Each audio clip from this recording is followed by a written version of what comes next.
یہ radio Pakistan pod cost ہے۔ بسم اللہ الرحمن الرحیم۔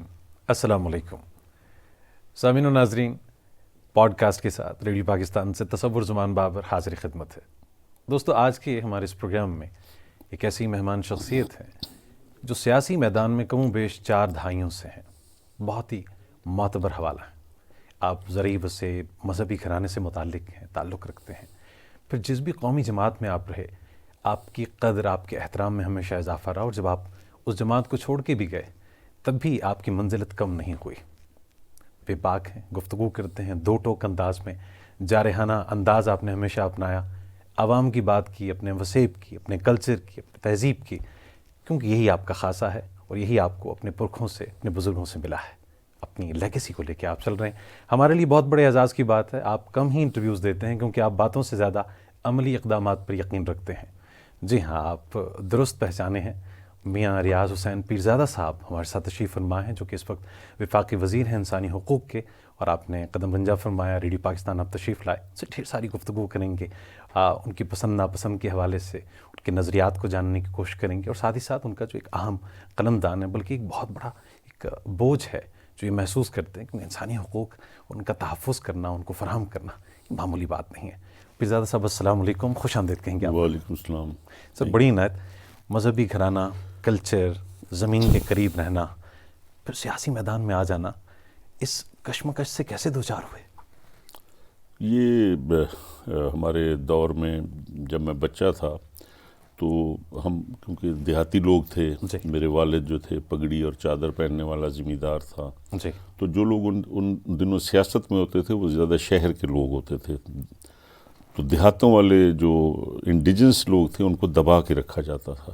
جی، تو میرے والد کی زندگی تنگ کی ہوئی تھی انہوں نے کہ یہ ان میں کہ یہ اگر الیکشنوں میں اگر انہوں نے دخل دیا تو کہیں یہ سامنے نہ آ جائیں، تو اس لیے وہ میں بچپن سے یہ دیکھتا تھا کہ ہمارے ساتھ جو رویہ ہے افسران کا جی، اور سیاستدانوں کا، وہ ہمیں دبانے کے لیے ہے۔ تو اس وقت میرے دل میں یہ ایک جذبہ تھا کہ میں کوشش کروں گا کہ میں اپنی محنت کروں اور اپنے علاقے کو میں خود لیڈ کروں، کیونکہ انڈیجنس لوگوں کو ہی لیڈ کرنا چاہیے اور اس طرح دبنا نہیں چاہیے۔ تو اس میں پھر یہ بڑی مشکلات کا سامنا کرنا پڑا، اور پھر جیسے جیسے ہمارے ملک کے اندر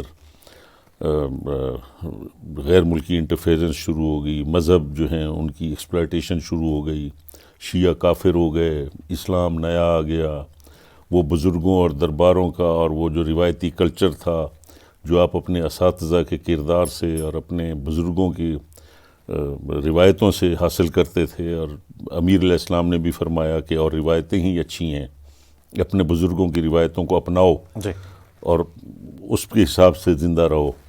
تو وہ چیز بھی ہمارے میں تھی۔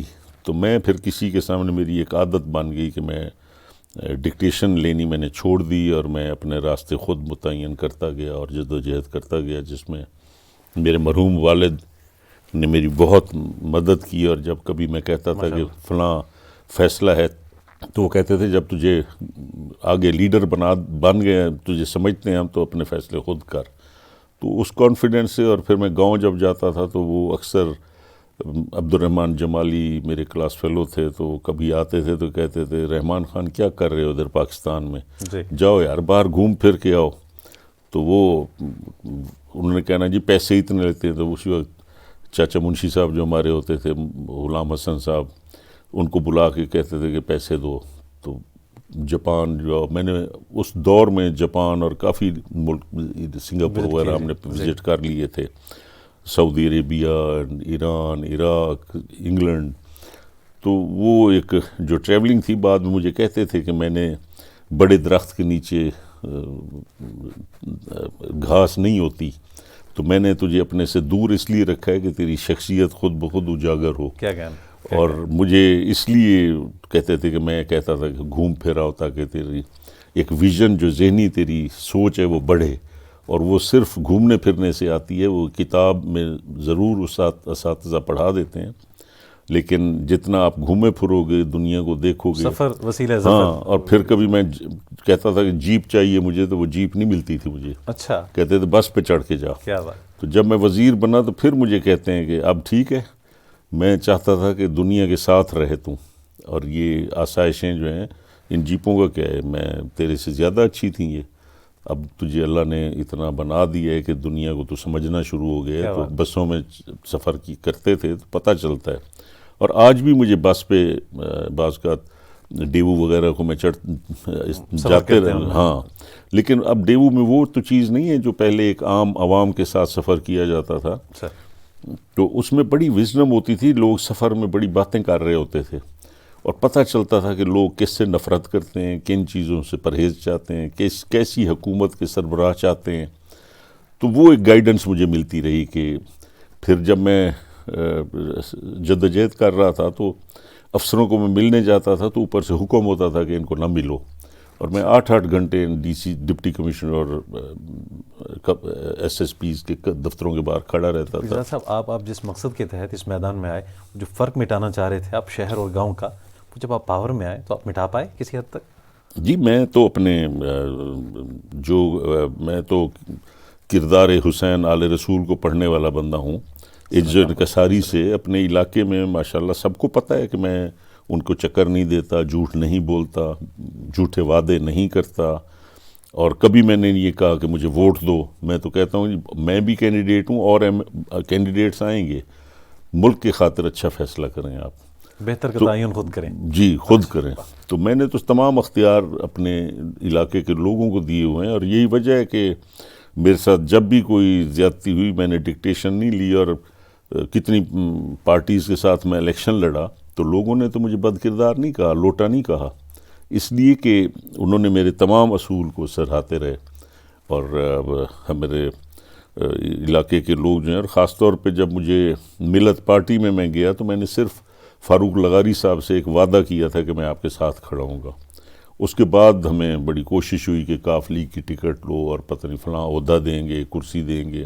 اس وقت میں نے کہا میں تو ہارنے والی ٹکٹ لے رہا ہوں، کہ ملت پارٹی کا ووٹ تو نہیں ہے۔ اور وہ زندگی کا میرا فیصلہ جو تھا، وہ اللہ کا بڑا کرم ہوا کہ اسی فیصلے نے میرے علاقے میں اور لوگوں میں عزت بڑھا دی، اور میں الیکشن بھی جیتا، بلکہ 2 MNAs ہم نے بن گئے، 3 MPs بنا لیے ہم نے۔ تو ظاہر زندگی میں کچھ فیصلے جو ہوتے ہیں وہ اگر کردار اور اپنے بزرگوں کی اور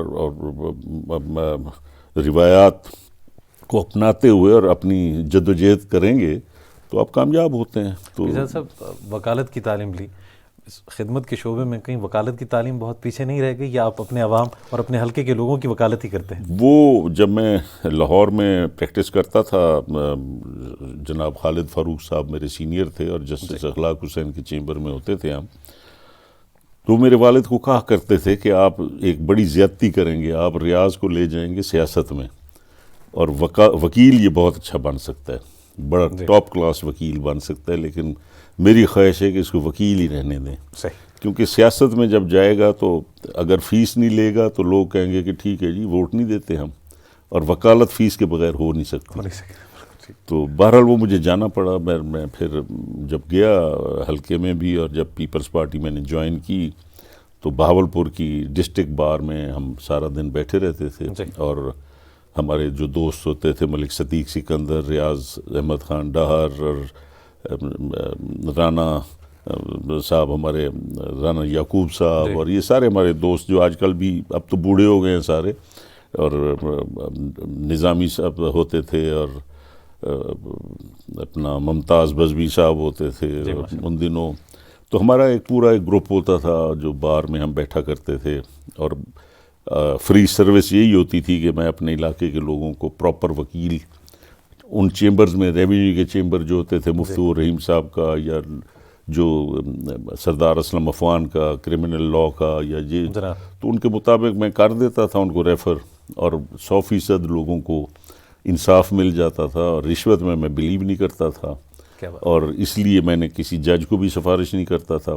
پراپر آدمی کو کیس دو، اور ایک پروفیشنل لائر کو کیس دو۔ یہ جو الیکشن لڑتے ہیں یہ لوگ بیچارے ان کے پاس جاتے ہیں لیکن کیس ہار جاتے ہیں۔ پیرزادہ صاحب، تاثر یہ ہے کہ وکلاء بھی پورا سچ نہیں بولتے کہ مجبوری ہوتی ہے، سیاستدانوں کے حوالے سے بھی یہ ہے کہ ان کو بھی کچھ کمپرومائزز کرنے پڑتے ہیں۔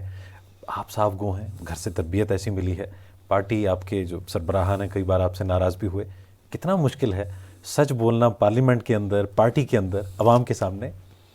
عوام تو پسند کرتی ہے جی, اور پارٹی جس میں بھی میں گیا ہوں لیڈرشپ سے پھڈا بھی ہمیشہ ہوا ہے. بے نظیر صاحبہ کے ساتھ تھا تو وہ ٹکٹوں کے اوپر میں چھوڑ کے چلا آیا کہ میری مرضی کی ٹکٹیں نہیں مل رہی تھیں, پھر بی بی نے مہربانی کی, وہ بہت اعلیٰ پرائم منسٹر تھیں.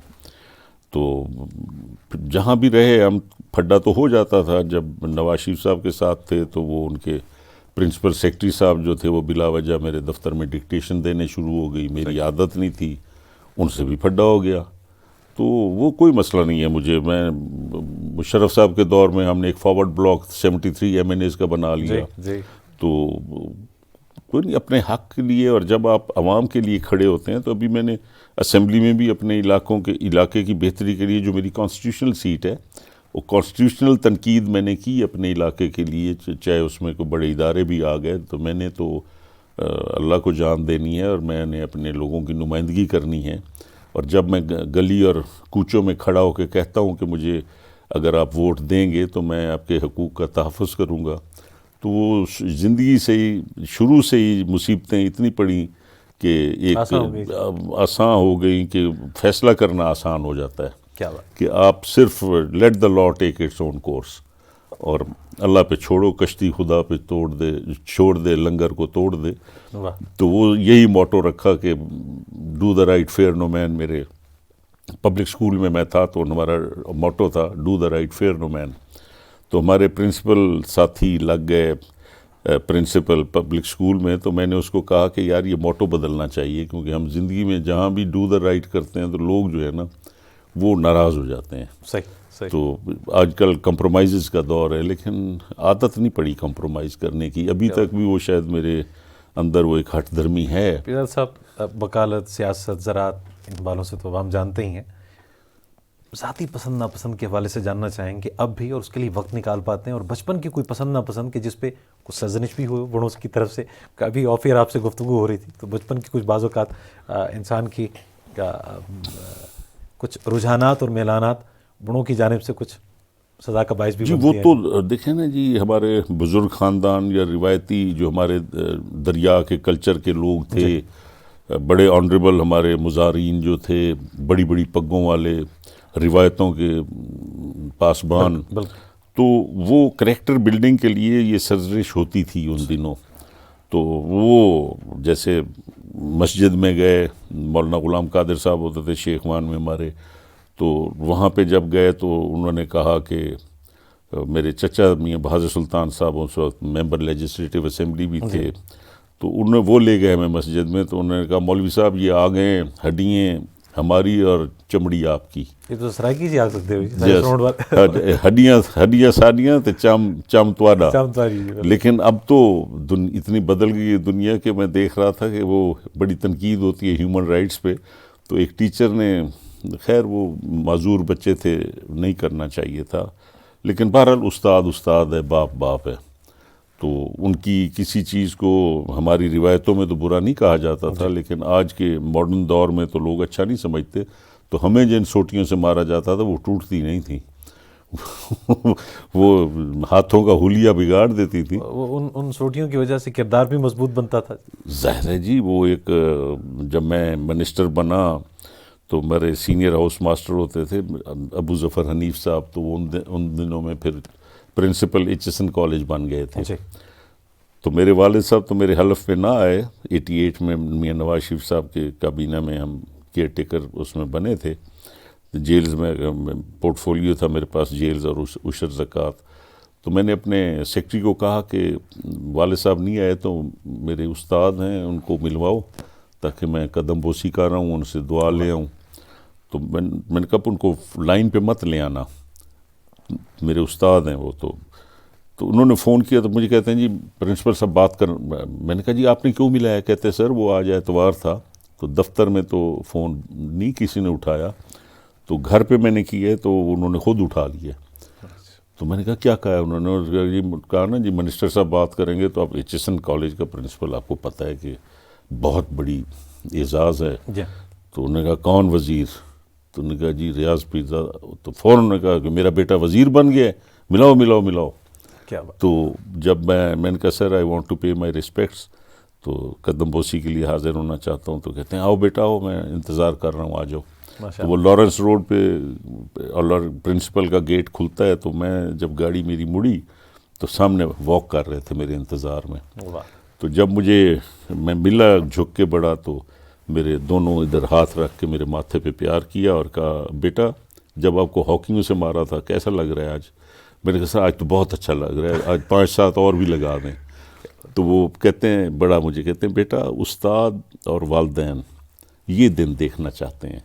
یہ مار کوئی ایسی نہیں ہوتی کہ ہم کوئی خدا نخواستہ دشمنی ہے، یہ آپ کے سدھارنے کے لیے ہوتی ہے، کیونکہ آپ وہ ذہن جو ہے اس کو تھوڑا سا نیچے کرنا پڑتا ہے. پیزا صاحب ایک سوچ یہ بھی ہمارے معاشرے میں پائی جاتی ہے کہ جیسے روایات کے حامل کچھ گھرانے یا دیہات میں کچھ گیپ سا رہ جاتا ہے غالباً اس روب اور سنجیدگی کی وجہ سے، تو جو فرینکنیس ہونی چاہیے والدین یا اساتذہ اور بچوں میں وہ نہیں ہو پاتی. آپ کیا فرماتے ہیں اس حوالے سے؟ سر میرا تو تجربہ یہی ہے کہ وہ فاصلہ استاد کا، ملازم اور مالک کا، دوستوں کا اور اولاد کا، یہ اگر نہیں رہے گا تو آپ پتہ نہیں ہم جس کلچر سے آئے ہیں آپ اس کو لحاظ کہیں گے، وہ درحقیقت لحاظ وہ ایک فاصلہ جو تھا اس کی وجہ سے بڑی زندگی میں جو خرابیاں تھیں وہ دور رہ گئی ہیں.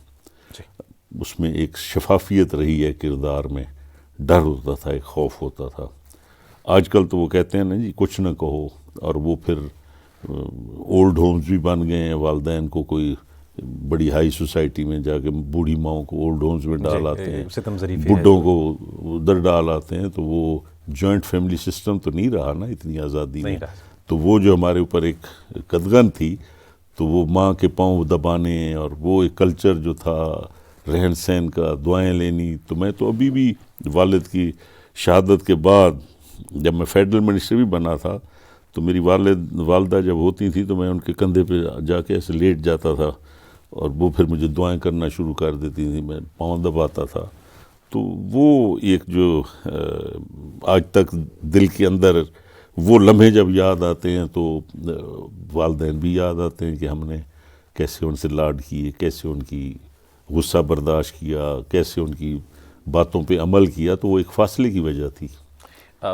فنون لطیفہ میں دلچسپی رہی، شاعری، موسیقی یا دیگر کیا ایسے مشاغل رہے زندگی میں؟ دیکھیں سر یہ تو اس دور میں فنون لطیفہ جو تھا وہ فنون لطیفہ اسی صحیح اس میں ہوتا تھا. تو میرے چھوٹے چچا کی جب شادی میں چھوٹا ہی تھا تو ان دنوں یہ سلامت علی، نزاکت علی یہ جو تھے یہ وہ آئے وہاں پہ گانے کے لیے، تو ہمیں بلا کے ساتھ بٹھایا گیا تھا کہ آؤ سنو. تو فنون اور ہمارے کچھ زمیندار بزرگ جو تھے، خان جد مٹے خان بلوچ ہوتے تھے، وہ بہت اچھے گایا کرتے تھے. اور ایک ہمارے مخدوم صاحب تھے، مخدوم مرید حسین صاحب، تو وہ اٹھے اور انہوں نے کہا والد صاحب کو کہ وہ فلاں جو میراثی ہے نا اس کو تو گولی مروا دیں. انہوں نے کہا اچھا. تو انہوں نے پوچھا کیوں مخدوم صاحب؟ انہوں نے کہا ہم نے استادوں سے سیکھا، سر تار سیکھا. اب یہ بہار کا موسم آ گیا، آج کل جیسے بہار آ گئی ہے تو ہمارے سرائکی علاقوں میں ہوتا ہے کہ یہ جو پیلے پھول ہوتے ہیں سرسوں کے، یہ توڑ کے اور وہ شہنائی اور ڈھول کے ساتھ آپ کے گھروں میں جائیں گے، جو لوگ جو کچھ کر سکتے تھے دے سکتے تھے، تو وہاں جا کے مبارک دیتے تھے کہ بہار آ گئی آپ کے زندگی میں اتنے سال کی. تو وہ ایک روایت اور رسم ہوتی تھی. تو والد صاحب نے کہا کیوں ان کو مارنے؟ انہوں نے کہا میں نے استاد رکھے، سر تار سیکھی، یہ اتنا بے سر شہنائی بجائے گا کہ میں مر جاؤں گا. تو وہ آج بھی کہتے ہیں فلاں بڑا بے سر ہے، بے گر ہے. تو وہ سر تار فنون لطیفہ تو کلچر کا حصہ تھا. تو اس کو آپ جن بزرگوں کے ساتھ بیٹھ کے اس طرح کی موسیقی سنا کرتے تھے، آج کا اچھل کود جو ہے یہ تو آپ کو بڑا ناگوار کیا گزرتا بات ہوگا. ہے جی، یہ تو بہت اعلیٰ ہے نا جی. وہ افریقہ، امریکہ، سرائکی، پنجابی ملا کے گانا بنا دیں، وہ بھجدا ویدا میں پکڑ گیا، ہی فیل ڈاؤن، گیو ہم اے باکس اور ڈن ڈن ڈن چلاتے رہو بس. ٹھیک ہے، زندگی آسان ہو گئی، گانے میں آسان ہو گئی کہ بے سرے عام ہو گئے. اسپورٹس مین بھی رہے ہیں آپ؟ کھیلتے؟ اسپورٹس مین میں شروع سے تھا. ایک تو میں شکار بہت کھیلتا تھا، گاؤں میں ہمارے نہر بہت بڑی ہے بھاول کنال ساتھ، وہاں پانی کا شکار ہوتا تھا، ہیڈ اسلام پہ ہوتا تھا، پھر ہرن تھے، تلوریں تھیں، سینڈ گراؤز، کشمیرے، دنیا کا ہر مگ، اور یہ دریا بھی ہمارا کیونکہ زمین دریا پہ تھی اور ڈیزرٹ ساتھ ہے بالکل، تو ہرن ہر چیز، مطلب بہت پیدل کھیلتے تھے. اور چھٹیوں میں آ کے یہی مشغلہ تھا. تو ایک دن میرے والد کو شکایت کی کسی نے، وہ بیٹھے ہوئے کہ جی سارا دن تو یہ بندوق لے کے شکار کھیلتا ہے، تو آپ روکتے نہیں اسے؟ تو انہوں نے کہا کیوں، میں اس کو یہ گلیوں میں چھوڑ دوں کہ لوفر حرکتیں سیکھے، اس کی پڑھائی کی شکایت نہیں ہے، یہ پڑھتا بہت اچھا ہے، اور یہاں آتا ہے جنگل میں چلا جاتا ہے، تھک ہار کے سوتا ہے، صبح تک پاؤں بھی نہیں کھینچتا، تو اور کیا چاہیے، اس سے اچھی اور کیا چیز ہو سکتی ہے. تو اس وقت ایک بڑی ڈائریکٹ اپروچ ہوتی تھی ہمارے بزرگوں کی، جو کریکٹر میں جو کام آئی بعد میں. تو میں اسپورٹس میں بھی انڈر 16 کا بیسٹ ایتھلیٹ تھا اسکول کا، 100 meters, 200 meters, 110 hurdles, high jump, long jump, سارا 400 میٹرز. اور پھر ہاکی کا میں اسکول سلیکٹڈ تھا سینئر ٹیم میں. تو حالانکہ میں اس وقت، میری اسپیشل ڈائٹ، حنیف صاحب ان دنوں جب میں ملنے گیا تو مجھے کہتے ہیں میں آپ سے بڑا ناراض ہوں. میں نے کہا سر کیوں؟ کہتے ہیں تو اولمپکس میں تجھے جانا چاہیے تھا. میری 3-4 لڑکے میری امید تھے، کیونکہ حنیف صاحب خود پنجاب سلیکٹڈ تھے اور ہمیں ہاکی وہی کھلاتے تھے ہمارے جو بعد میں. کیا وجہ رہی، زیادہ توجہ نہیں دے پائے باقی دیگر؟ نہیں، پھر کالج میں آ کے تو وہ ایک آزادی مل گئی اور وہ سپورٹس پہ جاتا نہیں تھا. ایک دفعہ رحمان جمالی جو ہے ہمارے یہ کپتان ہوتے تھے لا کالج کے، یہ ایچ ایس این پڑھتے رہے، ہماری سونین صادقین، ہم سارے دوست ہوتے تھے. تو میں 2-3 میچ کھیلا تو پھر میں گیا نہیں، تو انہوں نے جا کے پرنسپل کو کہہ دیا کہ جی یہ کھیلنے نہیں آتا. تو میں نے کہا میں نہیں آتا. تو مجھے، کیونکہ میں وائی ایم سی ہال میں رہتا تھا، یونیورسٹی گراؤنڈ میں کھیلتے تھے یہ، تو بس میں اکثر نہیں جاتا تھا. وہ وائی ایم سی ہال رونق والی جگہ ہوتی تھی، سامنے برٹش کونسل تھی اور ساتھ انارکلی تھی، نکلنا بس سیر کر کے یا مال روڈ پہ چلے جانا. تو بس وہ تھوڑا ایج کا ایسا ہوتا تھا کہ پھر میں نے سپورٹس چھوڑ دی. کیا چلیں، یہ بھی آپ نے اس جانب آنا تھا، اور یقیناً اس میدان میں، سیاست کے میدان میں اب زیادہ بھرپور انداز میں. اس لیے تو میں اسپورٹس مین اسپرٹ کے ساتھ سیاست کرتا ہوں، برداشت ہے. کیا کہنے. ہم تھوڑا آپ کے قلمدان کے حوالے سے بھی بات کرنا چاہیں گے. انسانی حقوق ایک بہت بڑی ذمہ داری ہے. بنیادی کیا انڈرسٹینڈنگ ہے آپ کی کہ یہاں پہ انسانی حقوق کے حوالے سے کیا مسائل ہیں ہمارے ملک میں؟ وہ ممالک کے جہاں پہ انسانی حقوق کی دھجیاں اڑائی جاتی ہیں وہی زیادہ معترض ہیں اور اعتراض ہم پہ کرتے ہیں، تو یہاں کیا مسئلہ ہے؟ دیکھیں جی، پاکستان ہمارے تو انسانی حقوق کے پیمانہ جو ہے وہ رسول اکرم صلی اللہ علیہ وسلم، لاکھوں درود و سلام ہو ان پر، ان کی آل پر. تو وہ ان کی آل اور وہ خود وہ نمونہ ہیں انسانی حقوق کے، کہ ظلم کیسے برداشت کیے جاتے ہیں، ظلم نہیں کیا جاتا، زندگی کیسے گزارنی ہے، کیا لمٹس ہیں کسی کی. تو میرا تو معیار وہ ہے. لیکن مجھے افسوس ہوتا ہے کہ اس کے لیے نبی اکرم صلی اللہ علیہ وسلم نے فرمایا کہ اپنے بھائی ظالم اور مظلوم دونوں کی مدد کرو. تو انہوں نے اصحابہ کرام نے رضوان اللہ علیہ نے پوچھا کہ جی مظلوم کی تو سمجھ آتی ہے، ظالم کی کیسے؟ تو آپ نے کہا ہاتھ سختی سے مروڑ دو. تو روکو. تو بات یہ ہے کہ پاکستان کے ساتھ تو ایک بہت بڑی زیادتی یہ ہے کہ ہمارے اندر سے لوگ جو ہیں، وہ جن کے جو زیادہ مغربی سوچ رکھتے ہیں، انہوں نے پاکستان کو بہت بدنام کیا ہوا ہے. ہمارا پاکستان غریب ملک ہو کے ہم آج بھی فلسطینیوں کے ساتھ ڈٹ کے کھڑے ہوئے ہیں، ہم آج بھی کشمیریوں کے خلاف بول رہے ہیں.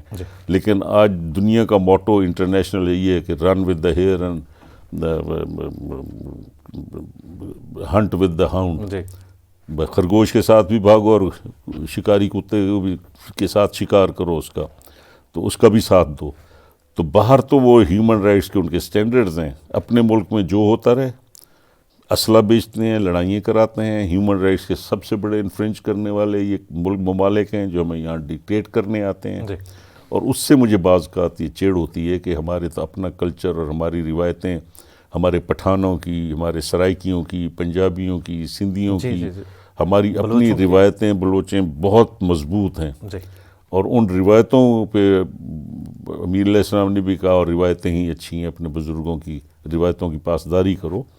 تو جب یہ اب یورپین کلچر کو آپ پڑھنا شروع ہو جائیں گے تو ٹھیک ہے، ہم UN چارٹر کے ساتھ دنیا کے ساتھ چلنا بھی ضروری ہے.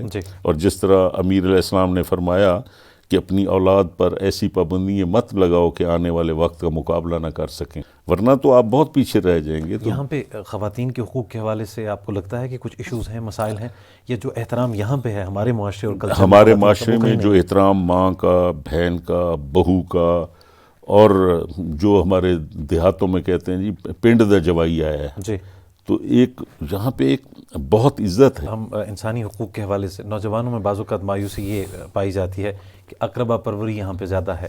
آپ ظاہری بات ہے کہ معنی اقتدار تک پہنچیں، کیا ہے ایسا؟ اور اگر ہے تو اس کو ختم کیسے کیا جا سکتا ہے کہ میرٹ پہ ہی فیصلے ہوں؟ دیکھیں جی، قرآن میں تو ہے کہ اقربا پروری کرو، اپنی غریب برادری کا، اپنے غریب ہمسائے کا. تو اقربا کا یہ مطلب نہیں ہے کہ اپنا خاندان، اقربا کا جو انصاف کا فیصلہ جی ہو. میرے سوال کا مقصد یہ تھا کہ کہیں اگر عدل سے کام لینا ہے. قرآن میں تو ہے کہ اقربا پروری کرو. جی.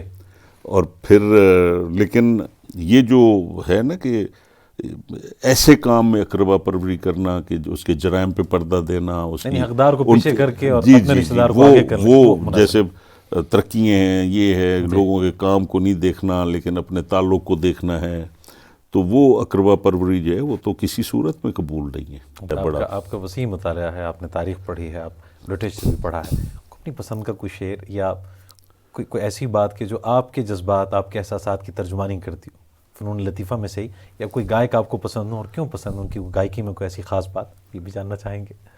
شعر تو مجھے سب سے اچھا لگتا ہے، جب تک محو نہ ہوگی دل سے یاد کربلا، ہم سے نہ ہوگی اطاعت یزید کی.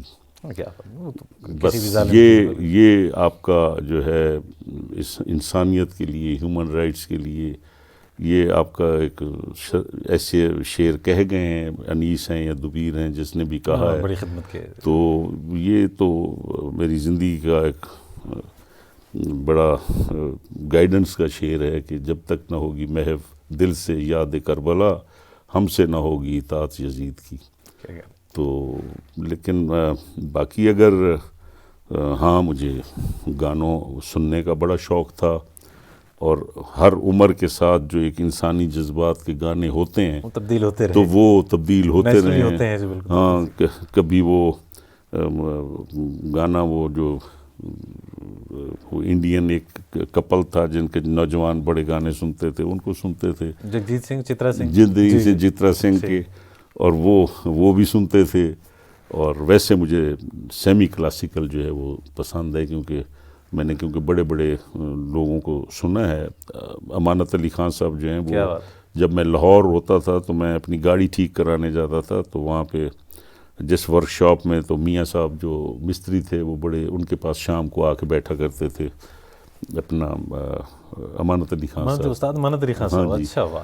تو وہ وہاں پہ پھر وہ کیونکہ وہ آتے تھے تھوڑا اپنا مست ہو کے، تو وہ جب مستی میں بیٹھ کے پھر کچھ نہ کچھ گنگنا بھی دیتے تھے. تو پھر ایک دن مجھے کہتے ہیں کہ یہ مت سننا، کہ یہ مت سوچنا کہ میں گراجوں پہ اور مستریوں کی دکانوں پہ گانے والا ہوں. میں نے کہا نہیں، ہم تو احترام کرتے ہیں خان صاحب آپ کا.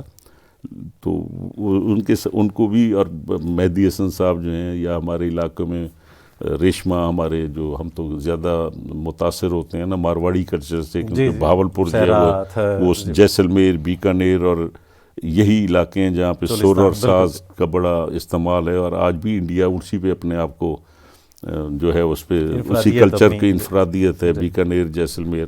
اور یہ ریاستیں ہمارے مخدوم جہانیاں جہاں گشت سرکار کی مرید تھیں یہ، اور وہ آج اس لیے ہمارے لوگوں کو بھی وہ احترام سے دیکھتے ہیں. تو یہ مسلمانوں کے بہت متقد تھے یہ راجپوت، یہ راجواڑے جو ہیں، جیسلمیر، بیکانیر والے اور ہریانہ والے. تو اب تو ہمیں انڈین ہسٹری سے بھی روک دیا گیا ہے. آپ فارسی بھی انہوں نے جغرافی اور ہسٹری بھی بند کر دی تھی. فیضان صاحب، آپ اگر یہ کہیں کہ روک دیا گیا ہے، آپ سے تو ہم پوچھ سکتے ہیں کہ کسے روک؟ آپ تو اجازت دینے والوں میں سے ہیں. نہیں، میں تو ایجوکیشن میں جب تھا اسٹینڈنگ کمیٹی میں، تو اس وقت تو آپ کی جغرافی اور ہسٹری بھی بند تھی. تو وہ میں نے کہا یہ کیسا اسٹوڈنٹ ہوگا جس کو پتہ نہیں کہ دنیا کے کس خطے میں کس مٹی کی ساخت میں بیٹھا ہوں اور کن میں جب اسمبلی میں ممبر بنا تھا MPA تو میں لائبریری میں جا کے بیٹھتا تھا، اور میں 1935 سے جب یہ پنجاب اسمبلی کی بلڈنگ یہ جو ہے جو بنی تھی اور رو پہوب سنگھ وغیرہ ان کی تقریریں پڑھتا تھا، اور مجھے ان سے ایک ہسٹری نظر آ رہی تھی کہ اس لیے میں ہسٹری کا اسٹوڈنٹ تھا کہ یہ پاکستان کے کیسے تحریک، اور وہ جیسے جیسے آپ آگے پڑھتے گئے تو ان اسمبلی کی تقریروں میں آپ کو مل رہا تھا کہ پاکستان بننے والا ہے، کیا ہونے والا ہے. تو اسی طرح اس اسمبلی میں بھی جو آج تقریریں ہوتی ہیں، گو کہ یہ تقریریں تو بڑا غلط امیج دیں گی باہر کہ یہاں پہ تو سارا دن تنقید ہی تنقید ہے. یہاں کی وہ تقریریں جو نوابزادہ نصر اللہ خان یا عبد الولی خان صاحب نے، یہ بڑے لوگ محترم بے نظیر بھٹو کی تقریریں، یہ اور نوابزادہ صاحب آپ کو پتہ ہے یہاں 2.5 گھنٹے خطاب کرتے تھے اور اسپیل باؤنڈ، پتہ بھی نہیں ہلتا تھا اور کوئی ہلتا ہی نہیں تھا. اس میں شعر، اشعار، ہسٹری، تاریخ، Indian history, tribal history, tribal wars, اور شعر، شاعری، اشعار، شاعر، کیا نہیں ہوتا تھا. تو وہ مجھے ایک دفعہ میں گیا گھر تو والد صاحب نے مجھے پوچھا جب میں نے بن گیا کہ بابا آپ نوابزادہ صاحب کی خدمت میں بیٹھتے ہو؟ تو میں نے کہا نہیں، چپ کر گیا میں. تو مجھے ناراض ہو گیا میرے سے، کہتے ہیں کہ بڑا افسوس ہے، اس علاقے کا سب سے بڑا بزرگ ہے اور اس کے پاس جا کے بیٹھا کر.